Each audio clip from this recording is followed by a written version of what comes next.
Добрый день, уважаемые зрители и слушатели. С вами Борис Марцинкевич. И сегодня в гостях у нас в студии человек, с которым приятно поговорить о тепловой энергетике, руководитель группы компаний «Физика тепла» Феликс Борисов. Феликс, добрый день. Тема тепловой энергетики у нас почему-то постоянно находится в тени. Кто бы на каких форумах не разговаривал об энергетике, все говорят об электрической. Это, конечно, тоже необходимо, но я на всякий случай хочу напомнить, что из 100% первичных энергетических ресурсов, используемых в России, 70% идут на то, чтобы получить тепло. Страна у нас, как ни странно, если кто-то забыл, самая северная на планете по обитаемости. Я понимаю, что у США есть Аляска, но там просто никто не живет. Те температуры, которые у нас зимой в Сибири, это предмет подвига героического для редких геологов Канады. Вот о тепле и поговорим. Мне действительно очень не нравится, что это постоянно остается где-то в тени. Все говорят о том, что нужна электрическая мощность. Это очень хорошо, и Министерство энергетики этим замечательно занимается. А кто занимается тепловой энергетикой, далеко не очевидно. Так же, как мы почему-то пытаемся убрать куда-то в тень то, что у нас многие частные дома отапливаются так же, как и 100 лет назад, и 200 лет назад, где-то дровами, где-то углем, где-то всем тем, что горит. Но вопрос же не в том, что они отапливаются где-то дровами, где-то углем, а в том, как они делаются. То есть здесь про технологию больше разговора, не про топливо. Ну, на самом деле, от того, как это делается, какое это топливо, зависит в том числе и проблема чистого неба, отдельная федеральная программа, потому что многие частные жилые сектора у нас источник проблем со здоровьем, так скажем. Вот что нового в этом мире, мы давно не виделись. Как поживает тепловая энергетика России? Тепловая энергетика России, она непоколебима не будет никогда, потому что страна северная, а все лозунги про то, что давайте газифицируем страну, они как бы медленно, но верно остаются лозунгами.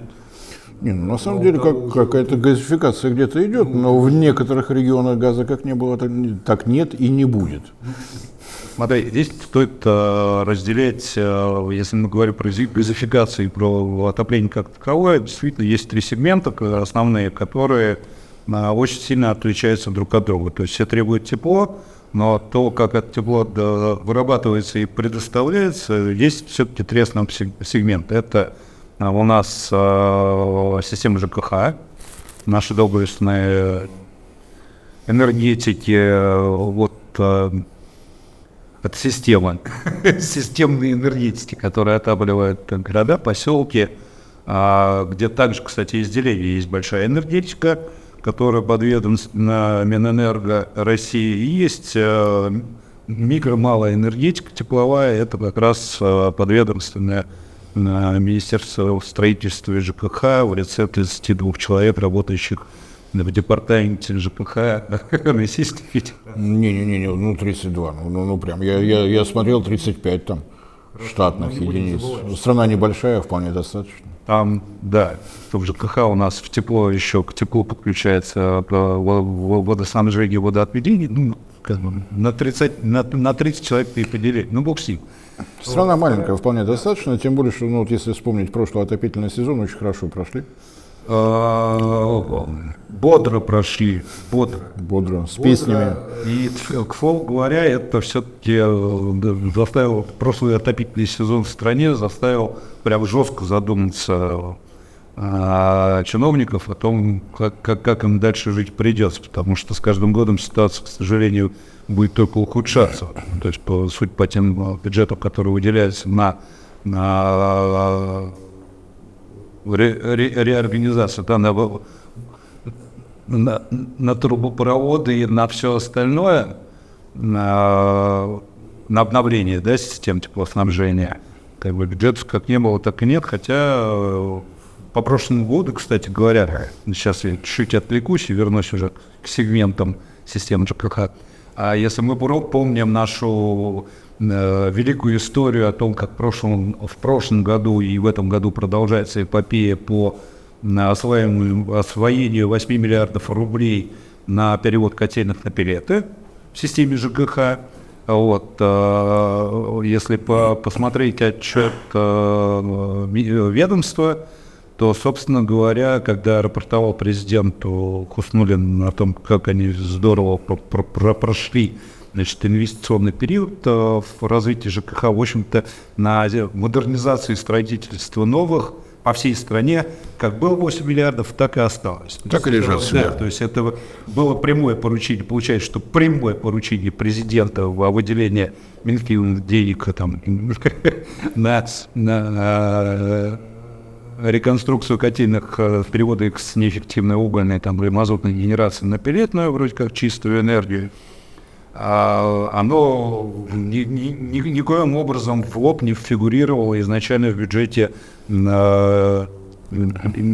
Минстроя. То есть это были выделенные деньги с барского плеча президента, которые побежали осваивать, но зато отчитались о том, что их осваивают. Ну еще пусть в банках полежат, сейчас процент хороший. Ну нет, там все-таки не так все развивается. В любом случае договора подписаны, там какие-то конкурсы отыграны в регионах. Там, кстати, забавная история, что 8 миллиардов выделенных денег, больше 2/3 этих денег освоило всего 3 региона. Напомню, это был северо-западный федеральный округ и еще. Не помню, уже лень было ими заниматься. Так вот, 3 региона получили 2/3 бюджета, то есть почти 6 миллиардов рублей на то, чтобы перевести. Все остальные там что-то пощипали, покромсали чуть-чуть. Зачем переводить, заниматься строительством новых? Хотя в общей сложности было выделено 15 миллиардов. Значит, возвращаемся к сегментам. Так вот, первое – это у нас структура ЖКХ, которая его вырабатывает теплоэнергию, получает по тарифу, по счетчику с потребителей. Это централизованная система теплоснабжения. Второе у нас частные домохозяйства, которые, опять же, отапливаются, кому чем удобно, кто-то дровами действительно до сих пор. Есть баллоны регионов, кто-то углем, кто-то на дизельном азоте сидит, кто-то к газовым магистральным сетям подключен. Но это так или иначе сегмент частного домохозяйства. И это бизнес, коммерческие объекты, которые живут совершенно, тоже вынуждены вырабатывать тепло, они либо подключены к централизованным сетям теплоснабжения, но уже с коммерческим тарифом, либо отапливаться самостоятельно, будучи подключенными к газовой трубе, или же в отсутствие таковой, значит, опять же, кто во что гораст. У каждого из этих сегментов у них своя парадигма по организации, собственно, теплоснабжения, свое видение бюджетов, свое видение комфорта, свое видение. Это вот все формирует нашу систему отечественного теплоснабжения.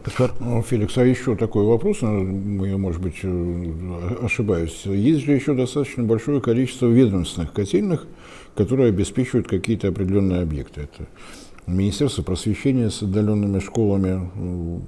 У нас хватает регионов, где это тоже проблема. У нас есть Министерство обороны, которое каким-то образом само себя теплом обеспечивает. У нас есть достаточно такое вот Министерство здравоохранения с ФАПами и так далее, и так далее. Это можно рассматривать как отдельный какой-то сегмент. Слушайте, по большому счету это ближе к ЖКХ, потому что так или иначе это государственное все предприятие, чем они отличаются друг от друга? В первую очередь это, конечно же, не столько тип топлива, сколько формат освоения бюджетов.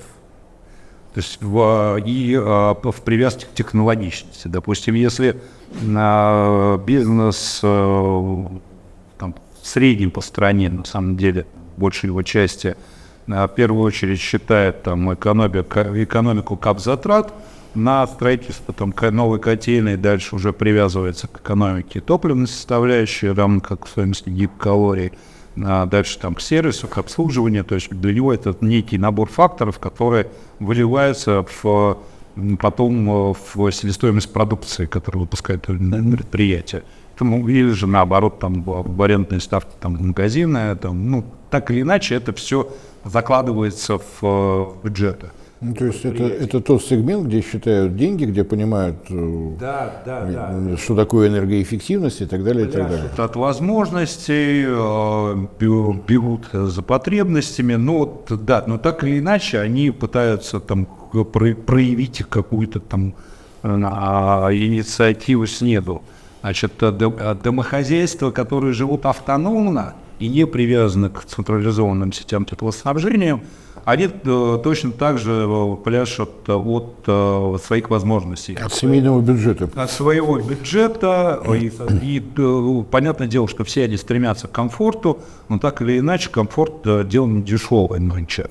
Поэтому, в любом случае, первый посыл и самый важный посыл, то есть если бы у домохозяйства было чуть больше денег, конечно же, они бы обеспечили бы себя более комфортной там, установкой отопительной и там, более комфортным топливом. Что касается ЖКХ и подведомственных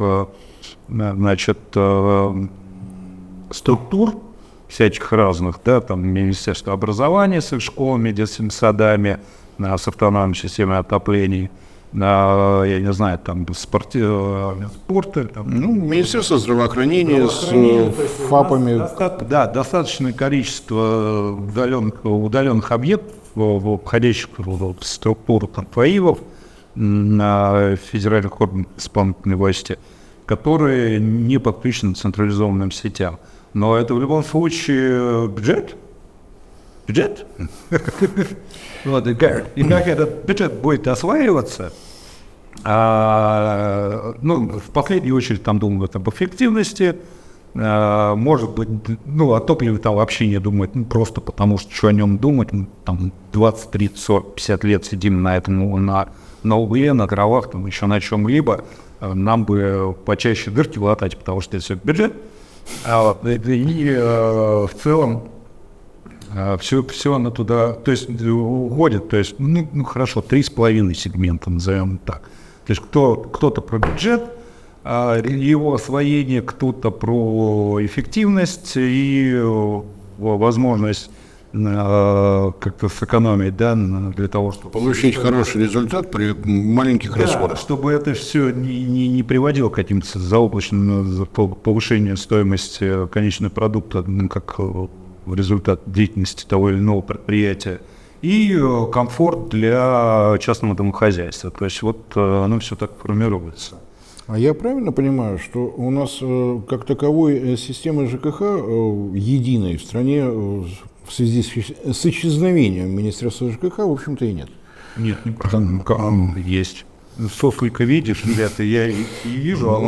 Хорошо, тот пример, который, наверное, у всех еще из памяти не выветрился, история в городе Подольске, где зимой как-то люди остались без тепла. Выяснилось, что котельная не принадлежит городу, она принадлежит частному предприятию, находится на закрытой территории, потому что предприятие работает на нужды Министерства обороны, при этом хозяин предприятие находится где-то за границей, отдыхает по случаю, и так далее. То есть, на мой взгляд, это классический пример, когда у нас есть департамент в Министерстве ЖКХ, который за что-то отвечает.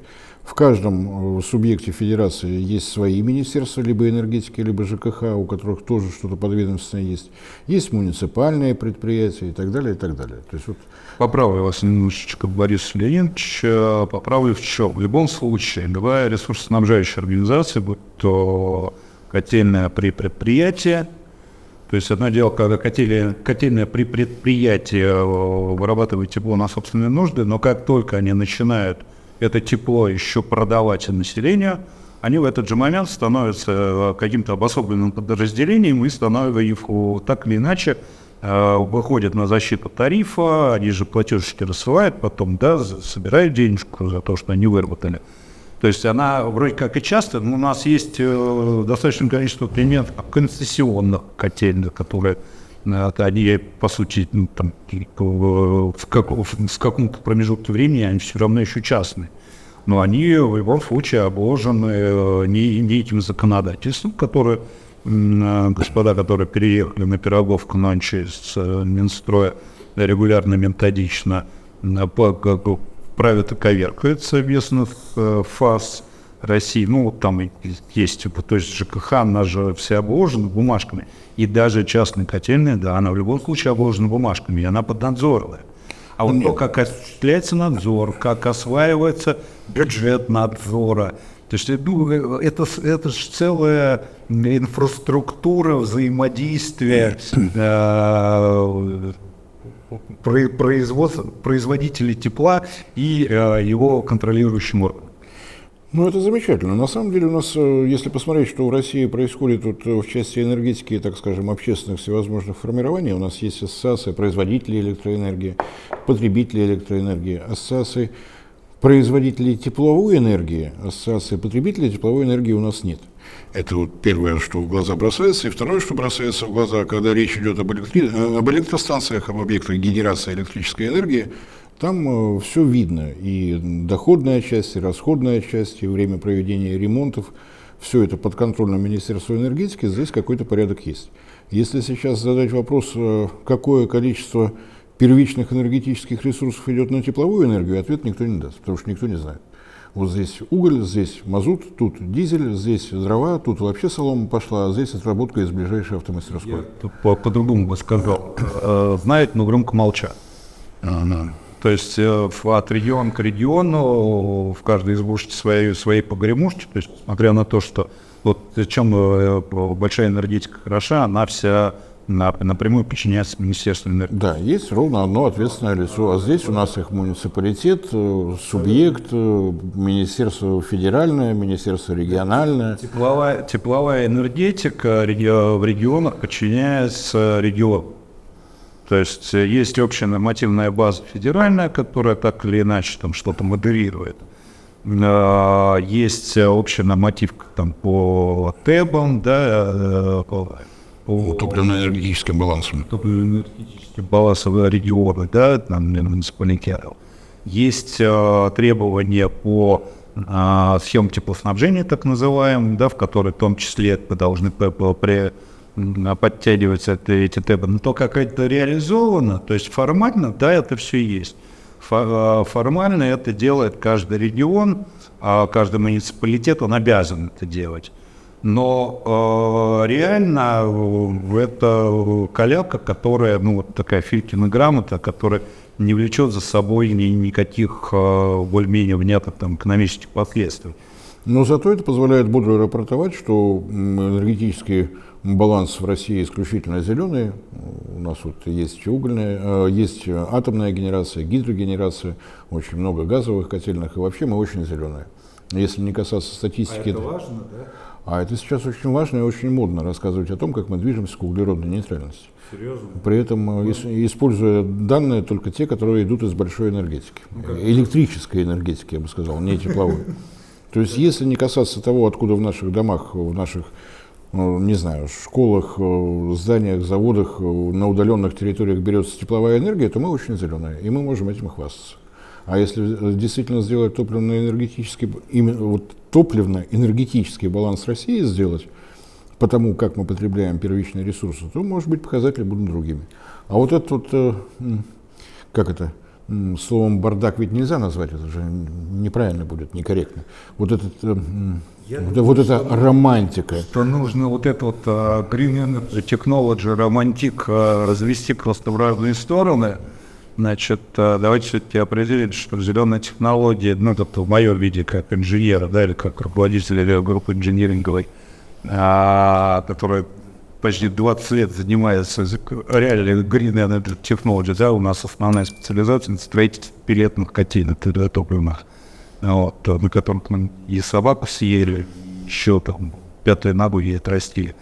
Но весь наш опыт, и там опыт российских инженеров, которые пеллетные, но уж куда, зеленее это вот.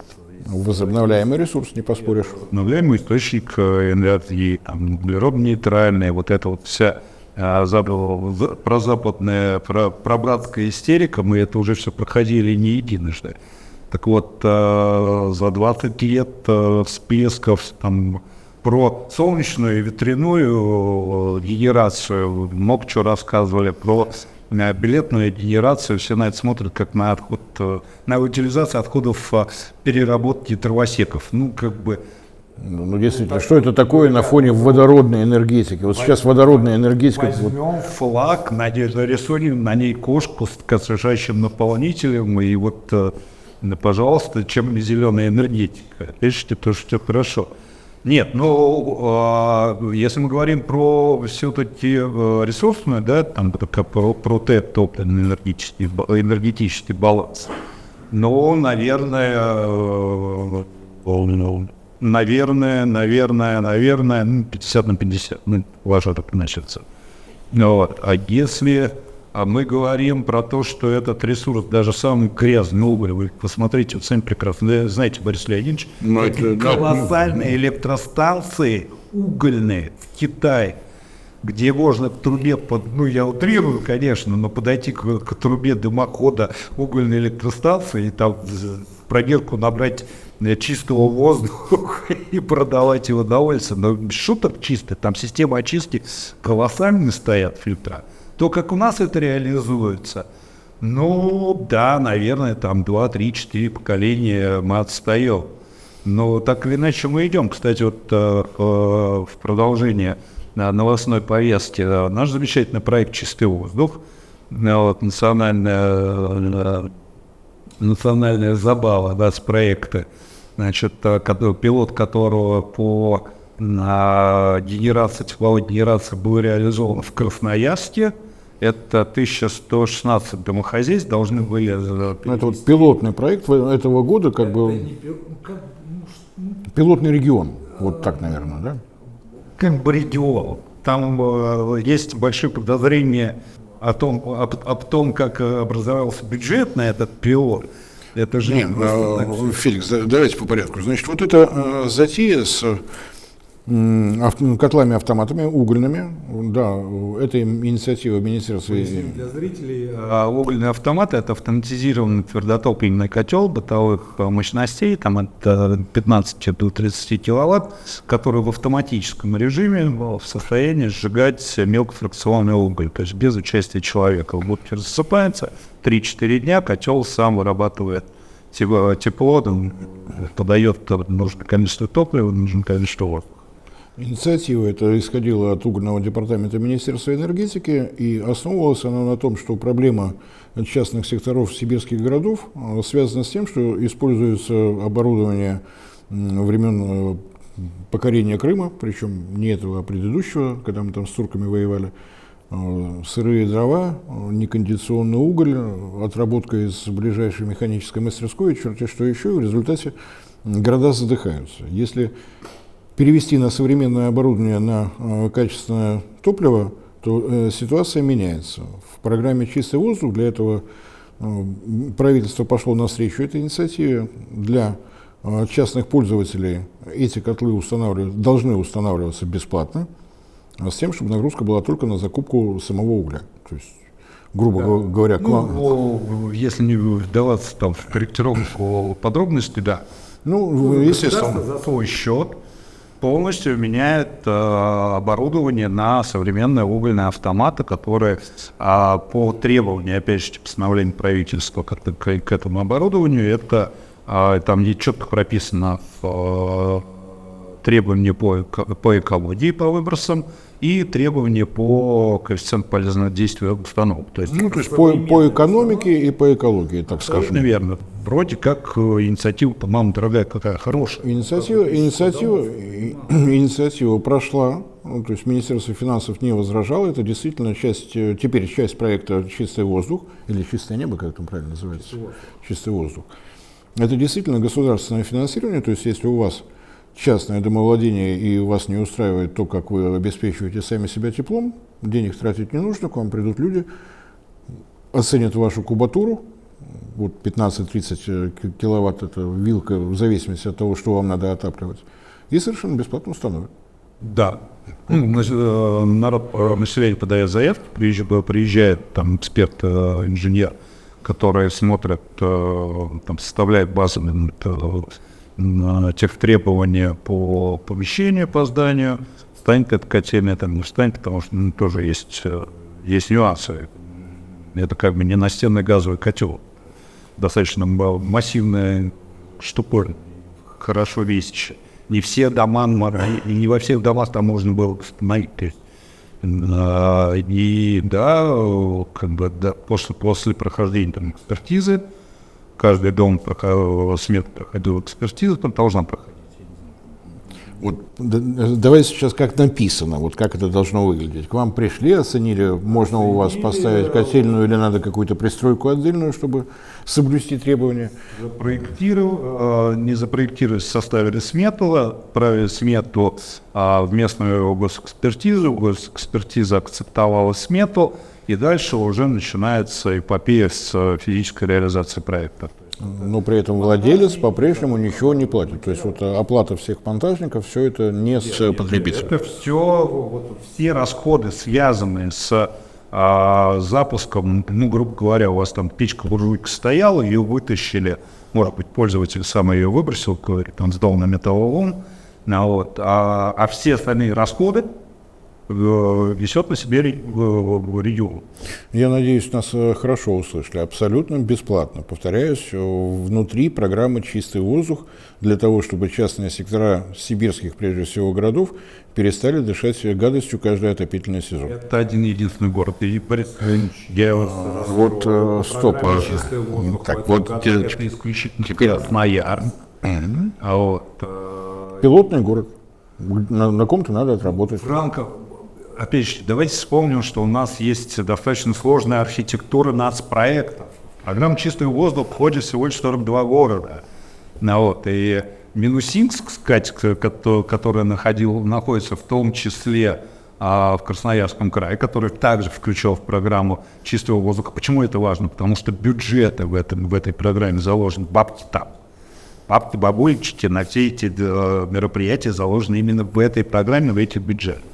Значит, вот посмотрим, что на следующий год придумает Минусинск, потому что они в этом году там как-то высовывались, что они пилеты хотят, потом они электричество хотят, потом они уголь хотят, и это, опять же, все в руках, к сожалению, все в руках чиновников, как обычно. Чем Минусинск хорош, там есть все. И электрическая энергия, и леса хватает, и уголь есть. Там есть колоссальный кластер лесопереработчиков, производителей пилет. Но как вот они договариваются, до нас пока еще не доходила информация, но мы особо и не интересовались, потому что надоели. Ладно, мы сейчас сбились. Давай вот еще раз эту программу, ну не знаю, как ее назвать, угольных автоматов, вот, для краткости. То есть в этом году она стартовала в Красноярске. По чистому воздуху, да. И отопительный сезон, мы с вами разговариваем в декаде сентября, собственно говоря, в Красноярском крае уже стартовал. По-моему, 15 Ну, Красноярский край большой, там есть места, где... Окей, здесь конкретный город, Красноярск. Ну, не суть, до отопительного сезона в любом случае... 1115 хозяйств должны, 116, должны быть перевооружены. То есть к концу года можно будет подвести итоги того, что получилось в Красноярске. Да, промежуточные уже сейчас можно подавать. Рассказывайте. То есть в течение вот этого летнего, так скажем, сезона, весенне-летнего, когда есть возможность отключиться от тепла, поставить новое оборудование, перемонтажить и так далее, вот 4-5 месяцев на это было. Все шло, нужно еще отметить, что подготовка к этому проекту шла весь, как минимум полгода 2023-го.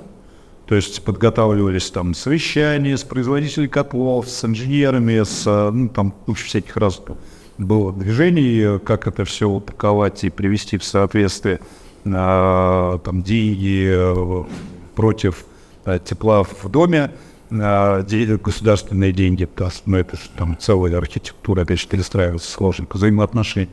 Ну да, потому что на самом деле прийти проанализировать больше 1000 объектов, это и инженеры должны быть наготове, и та же госэкспертиза должна быть готова принять эти проекты. То есть это достаточно массивный сбор данных, мало того, это и физика, то есть это котел еще кто-то должен установить, это его произвести для начала. 2 трубы, с производством как бы там проблем особых сильно не наблюдалось. удалось на тот момент. Но технические условия на это оборудование заданы Министерством энергетики, то есть там... 2 завода как минимум выполнили, эти 2 завода в состоянии были освоить как минимум выпуск котлов.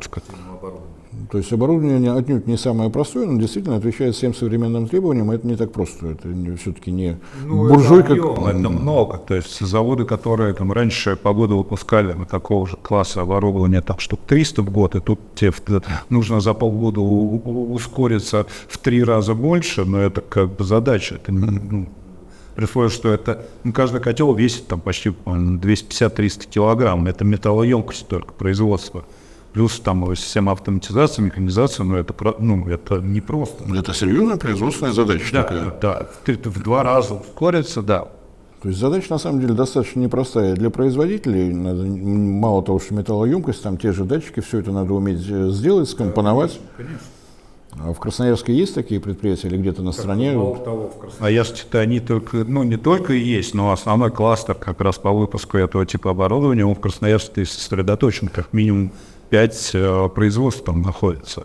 То есть, может быть, поэтому он был взят в качестве пилотного этот город? Там логично, Красноярск исторически угольный регион, исторически народ понимает, что такое угольный автомат, там все комфортно с точки зрения восприятия населения. Это что же важно? Ну и даже с точки зрения логистики, если производство внутри города и в городе их надо устанавливать, уже немножко полегче. Конечно, это значительно упрощает задачу. Но есть нюансы. За дело оператором программы стала дочерняя организация Росатома, вам любимую, извините, Борис Леонидович, ЦПТИ. Центральный проектно-технологический институт топливного дивизиона ТВЭЛа. Да. То есть логика такая, если это топливный дивизион, какая разница, какие котлы вы делаете, урановые, угольные? Да, обслуживаете там вы подстанции со своими дивизионами, или же прийти, Росатом пришел к бабушке. Добрался до каждой бабули в Риге. Это было очень забавно.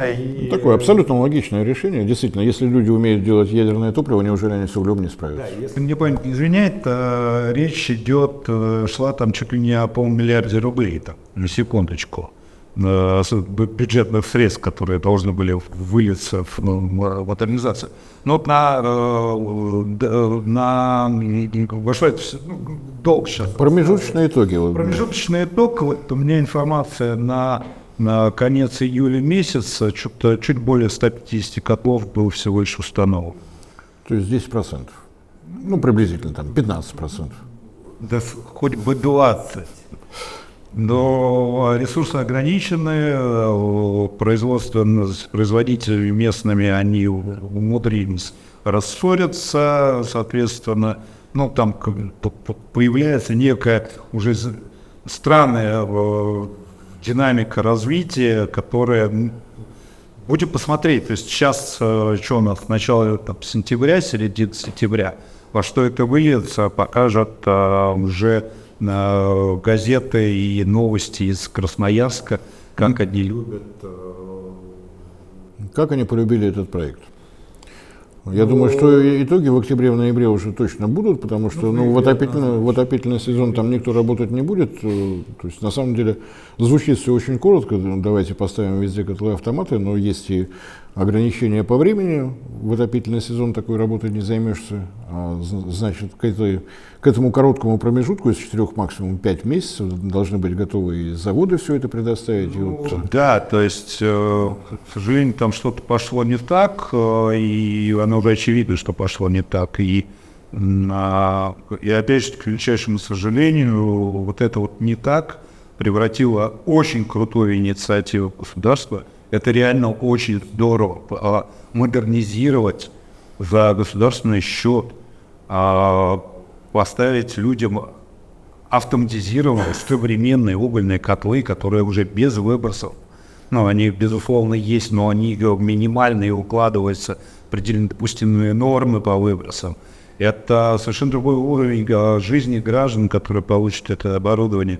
Когда за дело берется государство, за реализацию, как бы будем посмотреть. Пока что. Ну, не будем загадывать, но вот есть промежуточный итог, посмотрим, что мы увидим в октябре, в ноябре. Да, я думаю, что в ближайшее время у нас получится, мы сможем подсобрать информацию уже с места, благо есть у кого воскрести инсайдерскую. Ну, на самом деле, можно поговорить с теми же производителями котлов, и все будет очевидно. Вот сколько они выпустили, и все встанет на свои места.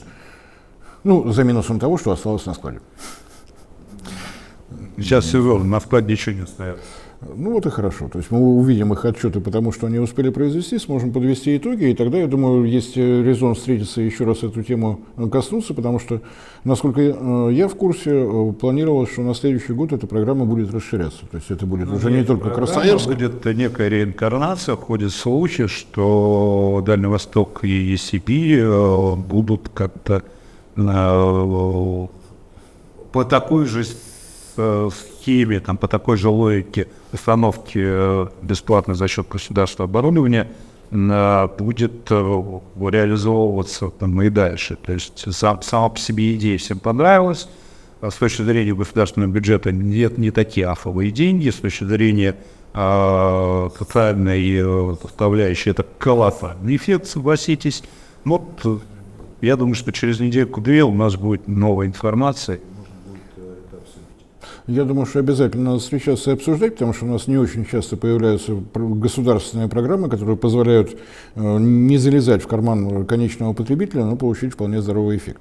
Если сравнивать даже с той же социальной газификацией, у вас труба дошла до участка, дальше ищите деньги и думайте, как и что. Здесь весь комплект оборудования. Ну, ничего уже делать не надо, ни с какими трубами по огороду. Да. Так, чтобы было понятно, как бы Сибирь и Дальний Восток, у меня проскакивают цифры, это почти 250-300 тысяч домохозяйств. То есть это серьезная государственная программа. Это как бы не абсолютная история. Так что давайте будем посмотреть, посмотрим, сейчас все вышли из отпусков, события развиваются стремительно. Все бодренькие, веселые, свежие. Спасибо, Феликс, за то, что нашли время заглянуть в гости. Я надеюсь, что будем встречаться чаще. У нас на самом деле информация о том, как именно топливная энергетика, тепловая энергетика, не знаю, как правильно назвать, микроэнергетика, она все равно нужна, потому что все разговоры о том, что мы строим новые атомные электростанции, они к появлению тепла у пенсионерки в Минусинске, ничего не изменят. Жить хочется действительно комфортно, не гробить здоровье, не тратить большую часть семейного бюджета на обеспечение самого себя теплом. Пожалуйста, и вам спасибо. Всем спасибо за внимание, всем всего доброго. Всего доброго.